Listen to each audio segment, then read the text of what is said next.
Hola, sóc la Sara del celler Perinet. Ens trobem al Priorat, a la denominació d'origen qualificada Priorat, i us hem preparat aquest vídeo especialment per Benvinguts a Pagès perquè coneixeu una miqueta més de la verema que justament comencem avui. Endavant!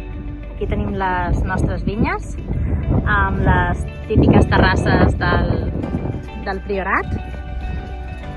El que tenim aquí és la varietat Syrah. Tenim aquests gatins tan preciosos, no? Tan bonics que veieu. Aquí veieu una miqueta la mida.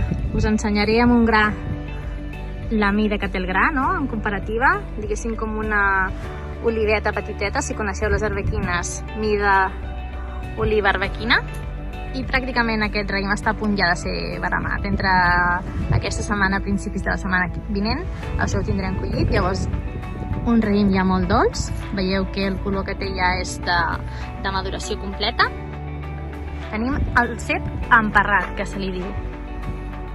Amb aquest sistema aconseguim el que veieu, no? Els gatins de raïm ens pengen cap a baix, al penjar cap a baix els hi toca molt el sol, maduren molt bé, i com veieu, doncs ara tenim certa brisa que el que fa és que ajuda també que no hi hagi tants problemes d'humitats i de fongs. Aquestes fulles seques les teníem en un moment donat davant dels gatins de raïm, tapant-los. Arriba un punt que aquest raïm ja està llest per començar a madurar. Llavors l'enòleg parla amb els nois de camp i decideix que despampolarem. Traurem aquestes fulles que ens estan tapant just davant dels gatins de raïm perquè aquest maduri. Us porto a un altre raconet de la vinya. Aquí podeu veure, tenim un cep a la filera de baix, un cep just aquí al mig i una altra filera de ceps aquí. I com podeu comprovar, si abans teníem una terrassa, quasi bé un bancal, aquí el que tenim és aquest trosset tan estret que pràcticament és una passa de persona, on igualment s'ha de passar fins al final i poder recollir els raïms que aquí ens anem trobant. Aquí tenim el celler, l'entrada del raïm, la zona d'entrada de raïm que nosaltres li diem. Ara veureu les caixetes que fem servir.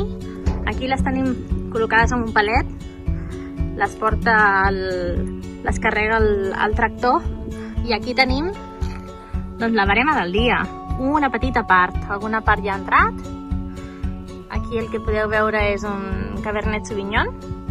A la finca tenim plantades diferents varietats, totes negres, i veieu, no? Doncs tenir uns gatins de raïm petitets i només pràcticament són 2-3 pisos, no s'aixafen els uns dels altres i arriba molt sencer.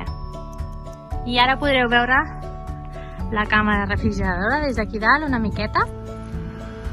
Veieu, el raïm està a punt d'entrar. Això ha sigut la collita del dia. Tenim 1, 2, 3 palets, aquest mig i el poquet que us he ensenyat abans.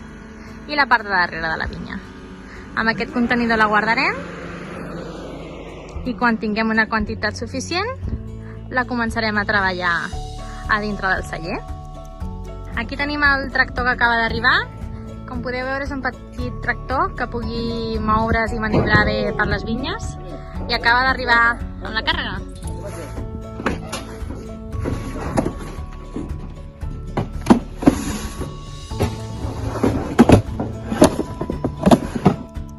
Això que veieu aquí és la bàscula. I ara anem a veure el pes en quilos d'aquest palet. Aquí tenim la taula de tria. Veieu que tenim 2 banquets. Tindrem els companys amb aquests 2 banquets aquí dalt damunt d'aquesta taula, triant els gatins d'en raïm que ens entren, traient les fulles, si hi hagués algun que no estava bé. I això que teniu aquí és la derrapadora. El raïm ens cau aquí dintre. I com podeu veure, tenim una aspa al mig. I veieu el reflex dels foradets per on aniran sortint els grans. És com un cilindre. Ens pugen cap a dalt, ens passen damunt d'aquestes pales blaves que veieu aquí Aquestes pales vibren i fan que les pancetes ens caiguin cap a baix, ens pugen saltant els grans sencers cap a aquesta taula. I aquesta segona taula tornem a fer una segona tria, perquè la fruita que ens entri sigui el més sana possible i amb la millor qualitat. Llavors aquí tenim els dipòsits, on aquest raïm entrarà, començarà a fermentar i en pocs dies podrem començar a dir-li vi.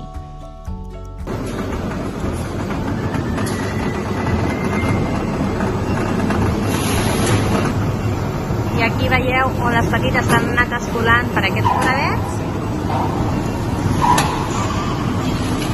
totes les panses.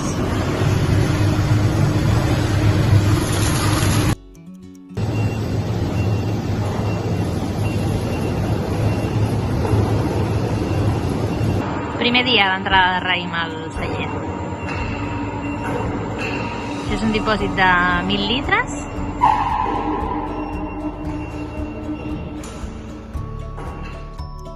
Aquí veieu els dipòsits amb les seves camises de fred. Aquí veieu aquest filtre. Aquest filtre ens manté les llavors i les pells a dintre en cas de que volguéssim buidar el dipòsit. És un filtre natural. Fem fermentacions per separat, cada varietat va en un dipòsit i una vegada tenim el vi fermentat i macerat, la premsa.